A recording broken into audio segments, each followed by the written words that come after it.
ಇರೋದ್ರಲ್ಲಿ ಇದ್ದ ಜೀವನ ನಡೆಸ್ತೀನಿ ಅನ್ನೋಂಥ ಮನೋಭಾವ ಇಲ್ಲ. ಅದಕ್ಕೆ ನಾನು ದುಡ್ಡು ಕೇಳ್ತೀನಿ. ಸಾಲ ಸೋಲ ಮಾಡಿ ಹೋಮ ಹವನ ಎಲ್ಲ ಮಾಡಿಸ್ತಾರೆ. ರೋಹಿಣಿ ನಕ್ಷತ್ರದಲ್ಲಿ ಯಾವಾಗ ಸೇರ್ತಾನೋ ಆಗ ಪ್ರಪಂಚದಲ್ಲಿ ಒಂದು ದೊಡ್ಡ ಕೆಡಕಾಗುತ್ತೆ. ಅದನ್ನ ಚೆನ್ನಾಗಿ ಎನ್ಕ್ಯಾಶ್ ಮಾಡ್ಕೊಳ್ತಾರೆ ಜ್ಯೋತಿಷಿಗಳು.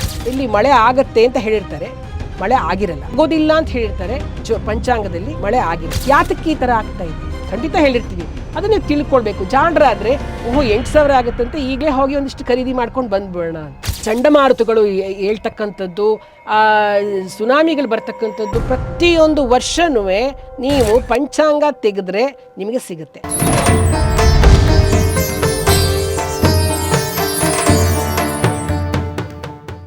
ಜ್ಯೋತಿಷ್ಯ ಅಷ್ಟು ಅಕ್ಯುರೇಟ್ ಆಗಿ ಪ್ರತಿಯೊಂದು ಘಟನೆಯೂ ಅದರಲ್ಲಿ ನಮೂದಾಗಿರುವಂಥದ್ದು ಅಥವಾ ಅದರಲ್ಲಿ ನಾವು ತಿಳ್ಕೊಳ್ಳುವಂಥದ್ದು ಬಹಳ ಇದೆ. ಹಾಗಾದರೆ ಈ ರೀತಿ ವ್ಯಾಪಾರೀಕರಣ ಮಾಡುವಂಥ ಜ್ಯೋತಿಷ್ಯಗಳ ಬಗ್ಗೆ ಆ ಜ್ಯೋತಿಷ್ಯ ಶಾಸ್ತ್ರದಲ್ಲಿ ಏನಾದರೂ ಹೇಳಿದೆಯಾ? ಅವ್ರಿಗೆ ಈ ರೀತಿ ಆಗುತ್ತೆ, ಅವ್ರು ಈ ಥರ ಮಾಡಬಾರ್ದು ಅನ್ನೋದು ಏನಾದರೂ ಇದೆಯಾ? ಹೌದು, ವೇದದಲ್ಲಿ ಹೇಳಿರೋದೇ ಹಾಗೆ. ನಮ್ಮ ವೇದ ವಿದ್ಯೆಗಳು, ನಾನು ಆಗಲೇ ಹೇಳಿದೆ, ವೇದದ ಅಂಗ ಜ್ಯೋತಿಷ್ಯ ಅಂತ ಹೇಳಿದೆ. ವೇದ ವಿದ್ಯೆಗಳನ್ನು ಎಂದಿಗೂ ಮಾರಾಟಕ್ಕೆ ಇಡಬಾರ್ದು. ಇಟ್ಟರೆ ಅಧರ್ಮ. ಭಗವಂತ ಅದನ್ನೇ ಹೇಳಿರೋದು, ಧರ್ಮ ಎಲ್ಲೇ ಯಾವಾಗ ಅಧರ್ಮ ಹೆಚ್ಚಾಗುತ್ತೋ ಆಗ ನಾನು ಬಂದು ಅವತಾರ ಮಾಡ್ತೀನಿ ಅಂತ. ಎಲ್ಲದರಲ್ಲೂ ಅಧರ್ಮ ಹೆಚ್ಚಾಗ್ತಿದೆ. ವೇದನೂ ಹೇಳ್ಕೊಡ್ತಾರೆ, ದುಡ್ಡಿಗೆ ಹೇಳ್ತಾರೆ, ತಿಂಗಳಿಗೆ ಇಷ್ಟು ಫೀಸು ಅಂತೇಳಿ ವೇದ ಹೇಳ್ಕೊಡ್ತಾರೆ. ಖಂಡಿತವಾಗ್ಲೂ ತಪ್ಪು. ವೇದ ವಿದ್ಯೆಯನ್ನು, ವೇದಕ್ಕೆ ಏನು ನಾನು ಆಗಲೇ ಹೇಳಿದೆ ನಿಮಗೆ, ವೇದಕ್ಕೆ ಸಂಬಂಧಪಟ್ಟಿರ್ತಕ್ಕಂಥ ಪ್ರತಿಯೊಂದು ವಿದ್ಯೆಗೂ ಕೂಡ ಯಾವುದೇ ರೀತಿಯ ದುಡ್ಡುಗಳನ್ನ ತೆಗೆದುಕೊಳ್ಬಾರ್ದು. ನಿಮಗೆ ಏನೋ ಪಾಪ ಗುರುಗಳು ಹೇಳ್ತಾ ಇದ್ದಾರಲ್ವಾ, ನಿಮಗೆ ಸಂತೋಷದಿಂದ ನಿಮ್ಮ ಕೈನಲ್ಲಿ ಎಷ್ಟು ಸಾಧ್ಯವೋ ಅಷ್ಟನ್ನು ಇಟ್ಟು ಬನ್ನಿ. ನಿಮ್ಮ ಅದೊಂದು ಕೃತಜ್ಞತೆಗೆ ನಿಮಗೂ ಫಲ ಸಿಗಬೇಕು ಅಂತ. ಅವರಾಗಿ ನಂಗೆ ಇಷ್ಟು ಕೊಡು ಅಷ್ಟು ಕೊಡು ಅಂತ ಹೇಳಿದ್ರೆ ಆ ಧರ್ಮಕ್ಕೆ ಏನು ಮಾಡ್ತಾನೆ ಭಗವಂತ? ಅವ್ರಿಗೆ ಅದನ್ನು ಮಾಡೇ ಮಾಡ್ತಾನೆ. ಈಗಿನ ಕಾಲದಲ್ಲಿ ಏನಾಗಿದೆ, ಏನಕ್ಕೂ ಹೆದರ್ಕೊಳ್ಳಲ್ಲ, ಯಾವುದಕ್ಕೂ ಹೆದರ್ಕೊಳ್ಳಲ್ಲ. ಯಾರನ್ನು ಬೇಕಾದ್ರೆ ಯಾರನ್ನಾದ್ರೂ ಸಾಯಿಸ್ಬಿಡ್ತಾರೆ, ಏನಾದರೂ ಮೋಸ ಮಾಡ್ತಾರೆ. ಎಷ್ಟೋ ಅನಾಚಾರಗಳು ನಡೀತಾ ಇದೆ. ಇನ್ನು ಜ್ಯೋತಿಷಕ್ಕೂ ಬಿಟ್ಟಿದೆಯಾ, ಅದಕ್ಕೂ ಇದೇ ಥರದ್ದೇ. ಎಲ್ಲರೂ ದುಡ್ಡಿಗೆ ಅದು ಅಂದರೆ ಅವ್ರಿಗೆ ಅದ್ರ ಗೊತ್ತಾಗ್ತಾ ಇಲ್ಲ. ನಮಗೆ ಹೇಳ್ತಾರೆ ದುಡ್ಡು ತೊಗೊಳ್ಬೇಕು ಅನ್ನೋದನ್ನೇ ಹೇಳ್ತಾರೆ. ಆದರೆ ನಾನು ಇವತ್ತು ಇದನ್ನು ಪರ್ಸನಲ್ಲಾಗಿ ಹೇಳೋಕ್ಕೆ ಇಷ್ಟಪಡಲ್ಲ. ಇವತ್ತವರೆಗೂ 25 ವರ್ಷ ಈ ಸರ್ವೀಸಲ್ಲಿ ಇವತ್ತವರೆಗೂ ನಾವು ಯಾರ ಹತ್ರನೂ ₹1 ಕೇಳಿಲ್ಲ. ಬಾಯಿ ಬಿಟ್ಟು ಜಾತಕ ಬರೆದು ಕೊಟ್ಟರು ಕೇಳಲ್ಲ, ಜಾತಕ ಹೇಳೋದಕ್ಕೂ ಕೇಳೋದಿಲ್ಲ. ಅವರಾಗೆ ಇಟ್ಟು ಹೋದರೆ ಉಪಯೋಗಿಸ್ಕೊತ, ಇಟ್ಟದೆ ಹಾಗೆ ಹೋದ್ರೂ ನಾವೇನು ಕೇಳಲ್ಲ. ಆನ್ಲೈನಲ್ಲಿ ಕೇಳೋದಕ್ಕೂ ನಾವು ದುಡ್ಡು ಕೇಳಲ್ಲ, ಯಾವುದಕ್ಕೂ ಕೇಳಲ್ಲ. ಯಾಕೆಂದರೆ ಕೇಳಿಬಿಟ್ರೆ ಏನಾಗುತ್ತೆ ಗೊತ್ತಾ ನೋಡಿ, ಒಂದು ಧರ್ಮ ಭ್ರಷ್ಟತೆ, ಎರಡನೇದು ಕರ್ಮನೂ ಭ್ರಷ್ಟತೆ. ಯಾಕೆ ಅಂತಂದರೆ ನಾವು ನಿಮ್ಮ ಒಂದು ಏನು ಕೇಳಿರ್ತೀವಲ್ವಾ ಅದನ್ನು ಜಪ ಮಾಡಬೇಕು. ನಾವು ನಿಮ್ಮ ಹತ್ರ ನಾನು ದುಡ್ಡು ಕೇಳ್ತೀನಿ, ಒಂದು ಜಾತಕ ₹1000 ಅಂತೀನಿ ಅಥವಾ ₹500 ಅಂತೀನಿ ಅಂದ್ಕೊಳ್ಳಿ. ಈಗ ನಿಮ್ಮ ಹತ್ರ ನಾನು ಹೇಳಿರ್ತೀನಲ್ಲ ನಿಮಗೆಲ್ಲ, ನಿಮ್ಮ ಪಾಪಗಳದ್ದೆಲ್ಲ ಇರುತ್ತಲ್ಲ, ಅದ್ರದ್ದು ಪರಿಣಾಮ ನನಗೆ ಅದ್ರದ್ದು ಬೀರತ್ತೆ, ನನ್ನ ಫ್ಯಾಮಿಲಿಗೆ ಬೀಳತ್ತೆ. ಅದಕ್ಕೆ ನಾನು ಪ್ರತಿನಿತ್ಯ ಇಂತಿಷ್ಟು ಜಪಗಳನ್ನ ಮಾಡ್ಕೋಬೇಕು. ಯಾರು ಮಾಡ್ತಾರೆ ಆ ಕೆಲಸ? ಈ ದಿನದಲ್ಲಿ ಕೆಲಸವೇ ಮುಗಿಯೋದಿಲ್ಲ, ಯಾರು ಜಪನೂ ಮಾಡಲ್ಲ. ಅದೇನಾಗುತ್ತೆ, ಅವರ ಮನೆಯ ಮಕ್ಕಳಿಗೆ, ಅವರ ಗಂಡಂಗೆ, ಅವರ ಹೆಂಡತಿಗೆ ಅಥವಾ ಅವರ ಮನೆಯ ವಂಶದಲ್ಲಿ ಇರೋರೆಲ್ರಿಗೂ ಸಮಸ್ಯೆ ಆಗ್ತಾ ಹೋಗುತ್ತೆ. ನಾವಾಗೆ ತಗೊಳ್ಳೋದು ಒಂದು ಮಾಡಲೇಬಾರ್ದು ಅಂತಿದೆ. ಇವತ್ತು ನೀವು ಕೇಳ್ತಾರೆ, ಹಾಗಾದ್ರೆ ಹೊಟ್ಟೆಗೆ ಏನು ಮಾಡೋದು, ಹೊಟ್ಟೆಪಾಡಿಗೆ ಏನು ಮಾಡೋದು ಅಂತ ಈ ಪ್ರಶ್ನೆ ಬರುತ್ತೆ. ಇದನ್ನು ಕೂಡ ಎಷ್ಟೊಂದು ಜನ ಕೇಳಿದ್ದಾರೆ. ಹೊಟ್ಟೆಪಾಡಿಗೆ ದುಡ್ದು ಬೇರೆ ಕೆಲಸ ಮಾಡಿ, ಇದನ್ನು ಸೈಡಾಗಿ ಇಟ್ಕೊಳ್ಳಿ, ಸೇವೆ ಹಂಗೆ ಇಟ್ಕೊಳ್ಳಿ, ಜನಸೇವೆಗಾಗಿ ಇಟ್ಕೊಳ್ಳಿ. ಇದನ್ನೇ ಯಾಕೆ ಮೇಯ್ನಾಗಿ ಮಾಡ್ತೀರಾ ನೀವು? ಕೆಲಸ ಮಾಡಲಿಕ್ಕೆ ಬೇಕಾದಷ್ಟಿದೆ. ಆಮೇಲೆ ನಿಮ್ಮದು ಹ್ಯೂಮನ್ ವಾಂಟ್ಸ್ ಆರ್ ಅನ್ಲಿಮಿಟೆಡ್. ನಿಮಗೆ ಲಿಮಿಟ್ ಇಲ್ಲ. ನಿಮಗೆ ನನಗೂ ಕಾರ್ ಬೇಕು, ನನಗೂ ಬಂಗ್ಲೆ ಮನೆ ಬೇಕು, ನನಗೂ ಎಲ್ಲ ಬೇಕು, ಇರೋದ್ರಲ್ಲಿ ಇದ್ದ ಜೀವನ ನಡೆಸ್ತೀನಿ ಅನ್ನೋವಂಥ ಮನೋಭಾವ ಇಲ್ಲ. ಅದಕ್ಕೆ ನಾನು ದುಡ್ಡು ಕೇಳ್ತೀನಿ. ದುಡ್ಡು ಕೇಳಿ ನಾನು ಒಬ್ಬ ಜ್ಯೋತಿಷ್ಯ ಆದವ್ರು ಮನೆ ಮೇಲೆ ಏನು ಬಿಲ್ಡಿಂಗ್ ಮೇಲೆ ಬಿಲ್ಡಿಂಗ್ ಕಟ್ಟೋ ಅಷ್ಟು ಕೆಪಾಸಿಟಿ ಇಟ್ಕೊಂಡಿರ್ತಾನೆ. ಇವತ್ತು ಯಾರ್ಯಾರ ಹೆಸರೇನು ಬೇಕಾಗಿಲ್ಲ, ನಿಮಗೆ ಗೊತ್ತಿರುತ್ತೆ, ನೋಡ್ಕೊಂಬನ್ನಿ.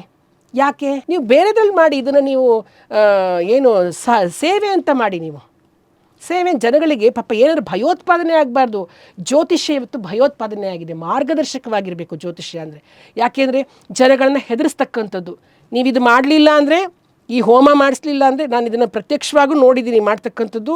ಹೆಸರು ಬೇಡ, ಪಾಪ ಕ್ಯೂನಲ್ಲಿ ನಿಂತ್ಕೊಂಡಿರೋ ಬಡ ಜನಗಳಿಗೆ ಅಷ್ಟು ₹1000 ಹೋಮ ಹೇಳಿ ಮಾಡಿಸಿ ನೀವು, ಆವಾಗಲೇ ನಿಮಗೆ ಒಳ್ಳೆಯದಾಗೋದು, ಇಲ್ಲರೆ ಸರ್ವನಾಶ ಆಗೋಗ್ಬಿಡತ್ತೆ ಅಂತ ನಾನು ಹೆದರಿಸ್ಬಿಟ್ರೆ ಜ್ಯೋತಿಷಿಗಳಾದಿರ್ತಕ್ಕಂಥವ್ರು ಜನಗಳನ್ನು ಸಾಲ ಸೋಲ ಮಾಡಿ ಹೋಮ ಹವನ ಎಲ್ಲ ಮಾಡಿಸ್ತಾರೆ. ಆ ಪಾಪ ಅವ್ರನ್ನ ತಟ್ಟದೆ ಬಿಡುತ್ತಾ ಹೇಳಿ? ಅವ್ರನ್ನ ನಾವು ಮಾರ್ಗದರ್ಶನ ಮಾಡಬೇಕು. ನಿಮಗೆ ಸಮಯ ಹೀಗಿದೆಯಪ್ಪ, ನೀನು ಈ ರೀತಿ ಮಾಡುವಂಥ ಸುಲಭ ಪರಿಹಾರಗಳನ್ನು ಹೇಳಿ. ನಾನೀಗ ಆವಾಗಲೇ ಮೊದಲನೇ ಸಂದರ್ಭದಲ್ಲಿ ಹೇಳಿದೆ ಎಷ್ಟು ಪರಿಹಾರಗಳಿದೆ ಅಂತ. ತುಂಬ ಸುಲಭವಾದ ಮಂತ್ರದ್ದು ಅಂತ ಏನು ಒಂದು ಪರಿಹಾರ ಇದೆಯಲ್ಲ, ಖರ್ಚಿಲ್ಲದೆ ಮಾಡ್ತಕ್ಕಂಥ ಪರಿಹಾರ ಅಂದರೆ ಮಂತ್ರದ ಚಿಕಿತ್ಸೆ ಅಥವಾ ಮಂತ್ರದಿಂದ ಪರಿಹಾರಗಳು ಅಂತ. ಯಾಕೆಂದರೆ ಆ ಮಂತ್ರ ಅಂತಕ್ಕಂಥದ್ದು ಇವತ್ತು ಸೈನ್ಸ್ ಕೂಡ ಪ್ರೂವ್ ಮಾಡಿದೆ. ನೀವು ಯಾವ ಮಂತ್ರ ಹೇಳ್ತೀರಾ ಆ ಮಂತ್ರದ ದೇವತೆ ನಮ್ಮ ಮುಂದೆ ಇರ್ತಾರೆ. ಭಕ್ತಿಯಿಂದ ಹೇಳ್ಕೊಳ್ಳಿ.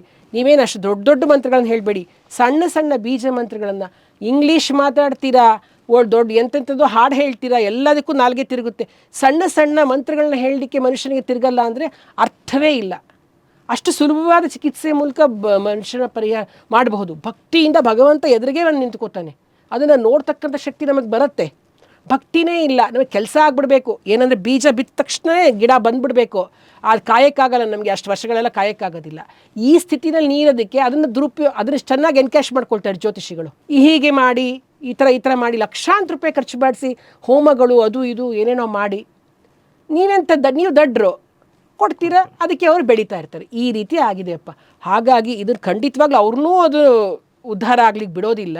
ಅಧರ್ಮಗಳು ಜಾಸ್ತಿ ಆಗ್ತಾ ಹೋಗುತ್ತೆ. ಎಲ್ಲ ಫೀಲ್ಡಲ್ಲೂ ಅಧರ್ಮ, ಇದರಲ್ಲೂ ಅಧರ್ಮಗಳು ಜಾಸ್ತಿ ಆಗಿದೆ. ಇಂಥದ್ದು ಜಾಸ್ತಿ ಆದಾಗ ಭಗವಂತನ ಅವತಾರ ಆಗ್ತಕ್ಕಂಥದ್ದು.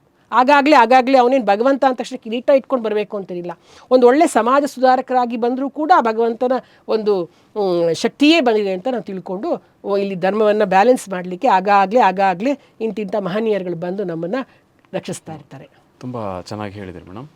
ಈಗ ನನ್ನ ಪ್ರಶ್ನೆ ಏನು ಅಂದರೆ, ಜ್ಯೋತಿಷ್ಯ ಶಾಸ್ತ್ರದಲ್ಲಿ ಹಿಂದಿನ ಕಾಲದಲ್ಲಿ ಅಥವಾ ಸುಮಾರು ಸಾವಿರಾರು ವರ್ಷಗಳ ಹಿಂದೆಯೇ ಕೆಲವೊಂದು ವಿಚಾರಗಳನ್ನು ಈ ಭೂಮಿ ಮೇಲೆ ಏನು ನಡೆಯುತ್ತೆ, ಇಂತಿಂಥ ಅನಾಹುತಗಳಾಗುತ್ತೆ ಅನ್ನೋದನ್ನು ಆಗಿನ ಕಾಲದಲ್ಲೇ ಉಲ್ಲೇಖ ಮಾಡಿದ್ದಾರೆ ಅನ್ನೋದಾದರೆ, ಆ ರೀತಿ ವಿಷಯಗಳನ್ನು ಈಗ ಜ್ಯೋತಿಷ್ಯರು, ಈಗ ನಿಖರವಾಗಿ ಜ್ಯೋತಿಷ್ಯವನ್ನು ತಿಳ್ಕೊಂಡಿರುವಂಥ ನಿಮ್ಮಂಥವ್ರು ಅದನ್ನು ಈಗ 2030ರಲ್ಲಿ ಹೀಗೆ ಅನಾಹುತಗಳಾಗುತ್ತೆ, ಅದು ನೀವು ಹೇಳೋದಲ್ಲ, ಸಾಮಾನ್ಯ ಜ್ಯೋತಿಷ್ಯರು ಹೇಳೋದಲ್ಲ, ನೀವು ಜ್ಯೋತಿಷ್ಯ ಶಾಸ್ತ್ರವನ್ನು ನಿಖರವಾಗಿ ತಿಳ್ಕೊಂಡಿರುವಂಥ ನೀವು ಈ ವಿಷಯಗಳನ್ನು ಯಾಕೆ ಮುಂದೆ ಹೇಳಬಾರ್ದು? 2030ರಲ್ಲಿ ಈ ಥರ ಅನಾಹುತ ಆಗುತ್ತೆ ಅಂದರೆ ಅದಕ್ಕೆ ಸಂಬಂಧಪಟ್ಟಿರೋರು ಕೆಲವೊಂದು ಕ್ರಮಗಳನ್ನು ತಗೊಳ್ಬೋದು, ಅದರಿಂದ ಒಳ್ಳೆಯದೇ ಆಗುತ್ತೆ ಅಲ್ವಾ? ಯಾಕೆ ಈ ರೀತಿ ವಿಷಯಗಳನ್ನು ಮುಂದಕ್ಕೆ ತರೋದಿಲ್ಲ? ಶನಿ ರೋಹಿಣಿ ನಕ್ಷತ್ರದಲ್ಲಿ ಯಾವಾಗ ಸೇರ್ತಾನೋ ಆಗ ಪ್ರಪಂಚದಲ್ಲಿ ಒಂದು ದೊಡ್ಡ ಕೆಡಕಾಗುತ್ತೆ ಅಂತ ನಮಗೆ ಉಲ್ಲೇಖಿಸ್ಬಿಟ್ಟಿರ್ತಾರೆ. ಹೇಗೆ ಗೊತ್ತಾ, ಗೌಪ್ಯವಾಗಿ ಇಟ್ಬಿಟ್ಟಿರ್ತಾರೆ. ನಮ್ಮ ಋಷಿಮುನಿಗಳು ಒಂಥರ ನೀಟಾಗಿ ಎಕ್ಸ್ಪ್ಲೈನ್ ಮಾಡಿ ಬರೆಯೋ ಹಾಗೆ ಬರ್ದಿರಲ್ಲ. ಅವರು ಏನು ಮಾಡ್ತಾರೆ ಅಂತಂದರೆ, ಈ ಥರ ಆಗುತ್ತೆ, ಹಿಂಗಾಗುತ್ತೆ, ಈ ಥರ ಕಾಂಬಿನೇಷನಲ್ಲಿದ್ದರೆ ಆ ಥರ ಹೇಳ್ತಾರೆ. ಜ್ಯೋತಿಷ್ಯ ಆದವನು ಅರ್ಥ ಮಾಡಿಕೊಂಡು ಅದನ್ನು ಅವನು ತಿಳ್ಕೊಂಡು ಹೇಳಬೇಕಾಗತ್ತೆ. ನೋಡಿ, ಶನಿ ರೋಹಿಣಿ ನಕ್ಷತ್ರದಲ್ಲಿ ಪ್ರತಿ 30 ವರ್ಷಗಳಿಗೊಂದ್ಸರಿ ಬರ್ತಾನೆ. ಸೆಪ್ಟೆಂಬರ್ 11 ಅಮೇರಿಕಾದಲ್ಲಿ ಆಗಿರ್ತಕ್ಕಂಥ ದುರಂತ ನಿಮ್ಗೆ ಚೆನ್ನಾಗಿ ಜ್ಞಾಪಕ ಇದೆ, ಹೌದಲ್ವಾ? ಆವಾಗ ಶನಿ ರೋಹಿಣಿ ನಕ್ಷತ್ರದಲ್ಲಿ ಬಂದ. ಅದನ್ನು ಹೇಳಿಲ್ಲ ಅಂತಲ್ಲ, ಹೇಳಿರ್ತಾರೆ, ದೊಡ್ಡ ಮಟ್ಟದಲ್ಲಿ ಪ್ರಚಾರ ಆಗಿರೋದಿಲ್ಲ. ಎಲ್ಲಿ ಆಗುತ್ತೆ ನೋಡಿ, ನೀವು ನಾನು ಆಗಲೇ ಹೇಳಿದೆ ನಿಮಗೆ, ಮೇದಿನಿ ಜ್ಯೋತಿಷ್ಯ ಅಂತ ಹೇಳಿದೆ. ಮೇದಿನಿ ಜ್ಯೋತಿಷ್ಯದಲ್ಲಿ ಆಯಾ ವರ್ಷಗಳಲ್ಲಿ ಎಲ್ಲೆಲ್ಲಿ ಯಾವ ದೇಶ, ಭಾರತದ ಆಗ್ನೇಯ ಭಾಗದಲ್ಲಿ, ಈಶಾನ್ಯ ಭಾಗದಲ್ಲಿ ಅಥವಾ ಪೂರ್ವ ಭಾಗದಲ್ಲಿ, ಇಂತಿಂಥ ದೇಶಗಳಲ್ಲಿ ಹೀಗೀಗೆ ಭೂಕಂಪಗಳಾಗ್ತಕ್ಕಂಥದ್ದು ಅಥವಾ ಚಂಡಮಾರುತಗಳು ಹೇಳ್ತಕ್ಕಂಥದ್ದು, ಸುನಾಮಿಗಳು ಬರ್ತಕ್ಕಂಥದ್ದು, ಪ್ರತಿಯೊಂದು ವರ್ಷವೂ ನೀವು ಪಂಚಾಂಗ ತೆಗೆದ್ರೆ ನಿಮಗೆ ಸಿಗುತ್ತೆ. ಆದರೆ ಪಂಚಾಂಗದಲ್ಲಿ ಜನರೆಲ್ಲ ಒಂದಿಷ್ಟು ಕೊಟ್ಟಿರ್ತಾನೆ, ಯಾವ್ಯಾವಾಗ ಮಳೆ ಆಗುತ್ತೆ. ನೀವು ಕೇಳ್ಬೋದು, ಇಲ್ಲಿ ಮಳೆ ಆಗತ್ತೆ ಅಂತ ಹೇಳಿರ್ತಾರೆ, ಮಳೆ ಆಗಿರಲ್ಲ, ಆಗೋದಿಲ್ಲ ಅಂತ ಹೇಳಿರ್ತಾರೆ. ಪಂಚಾಂಗದಲ್ಲಿ ಮಳೆ ಆಗಿರುತ್ತೆ. ಯಾತಕ್ಕೆ ಈ ಥರ ಆಗ್ತಾಯಿದೆ? ಯಾಕೆ ಈ ರೀತಿ ವ್ಯತ್ಯಾಸಗಳಾಗ್ತಿದೆ? ಅದಕ್ಕೆ ನಾವೇ ಕಾರಣ.